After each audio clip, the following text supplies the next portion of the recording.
So we're at the South. We're at South Kaiser, South Sacramento Kaiser in South Sacramento, and this is Nurse Vivian Camillo. Okay. So this is where I work, and I work in the peri clinic, and this area here is our clinic area.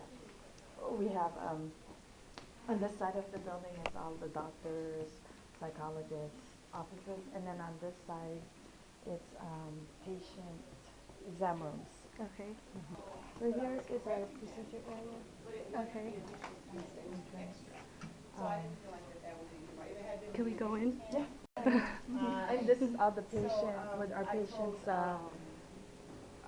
We prep our patients and also we cover our patients in this area. This is where the nurses sit. Oh, okay. And then we have 2 exam rooms right now. We'll probably have a third one in the future, but for now it's 2 exam rooms where we do all our procedures. We have what we call a C-arm to, because we work on the spine. And so, you can't see that from the outside, so you need x-ray to guide your placement of your needles. Oh. Yes, patients go here, and then the doctor is right here doing the procedure. This is his table. And then me as the nurse, I would monitor the patient's vital signs here. Oh, so you would be standing over here, then the doctor would be here. He's sitting in this corner charting, Oh. looking at the vital signs, Wow. and then getting my medications out of there. So how many patients do you deal with every day? On average, I would say 20 to 25 patients. 25 patients? Yeah. Oh. On a really busy day, it could even go up to 30, over 30, but average, I would say probably 20. 20? Mm-hmm. For 2 procedure rooms, which is not bad if you think it's 10 patients per procedure room, and it's not busy. So you work hand in hand with physical therapy? We just refer patients to physical therapy, Oh. and then they kind of take over, and then they assess the patient, and then they figure out what kind of exercises will work for the patient. Teach them. This is their office. Help them out with, and then this is our gym with exercises. Oh, I guess they're doing exercise right now. Oh, I don't know if I could. Yeah, so we can't go in there. Yeah. And then besides physical, so we have psychologists, physical therapy, then we have the anesthesiologist who sees the patient and helps with their medication management and do procedures for them. So we take care of all of that. So what do you usually do when you check out a patient, I guess? Check in a patient for a procedure? Yeah. So first I have to go over to our reception area and then pick up the patient, bring the patient back here, have the patient change into one of our gowns, and then, so everything needs to come off except their underwear and socks, put the gown on, and then we have them lay down here. First thing I do is always check their ID band, make sure everything is correct there as far as their first name, last name, date of birth, and medical record number. That's very important. And you also check it against the consent. Every time we do procedures anywhere in the hospital, you always have to get consent. And then we bring the patient into our procedure room and do the doctor does the procedure, and then they come back.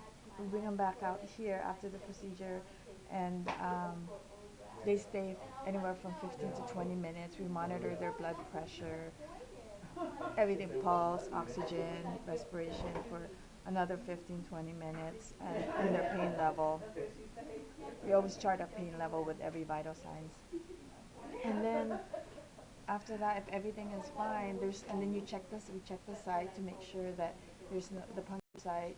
We usually go either in the neck or the low back and make sure that there's no bleeding from that side, or there's no discharge or any kind of signs of infection or any. You wouldn't get infection right away. Sometimes it takes 24 hours. But anything abnormal, you just want to check the site.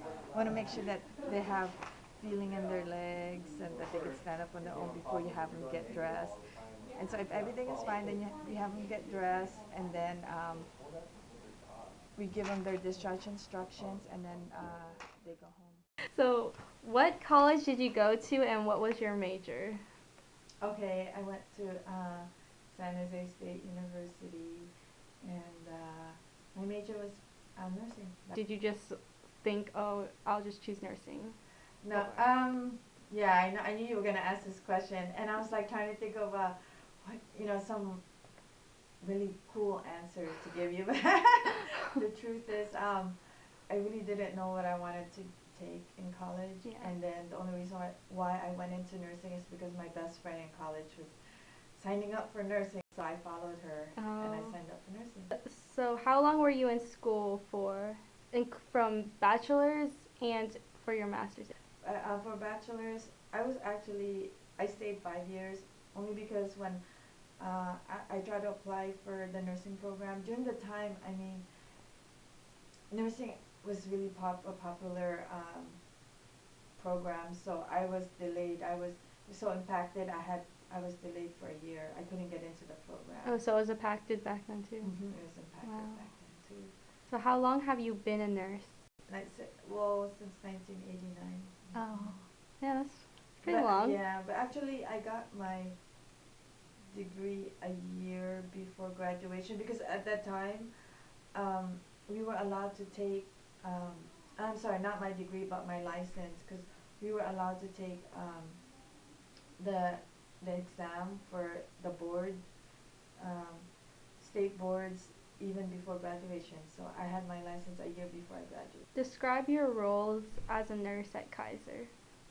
Advocate, or it's more than just a patient advocate. It's more like you're you're the patient.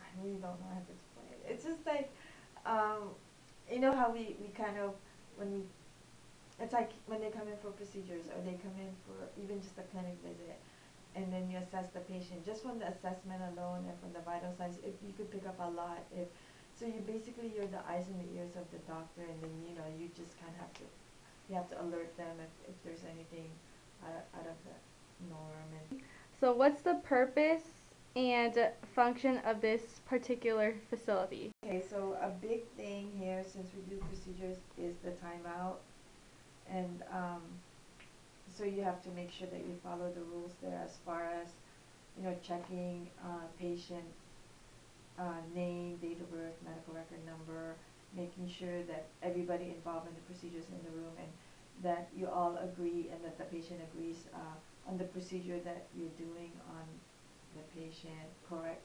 If there's just everything's correct.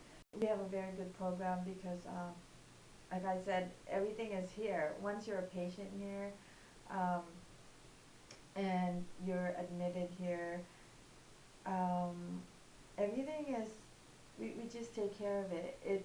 We have physical therapy, psychologists, the anesthesiologist, um, just everybody working together. Like, um, they all know the patient. Like, if you are a patient here, the doctor knows exactly what's going on with you and the psychologist, because they talk, and the psychologist and the doctor and the physical therapy are all talking. So they all have like one common goal, that is to help you manage your chronic pain. Okay. Does the government set rules and regulations that you have to follow?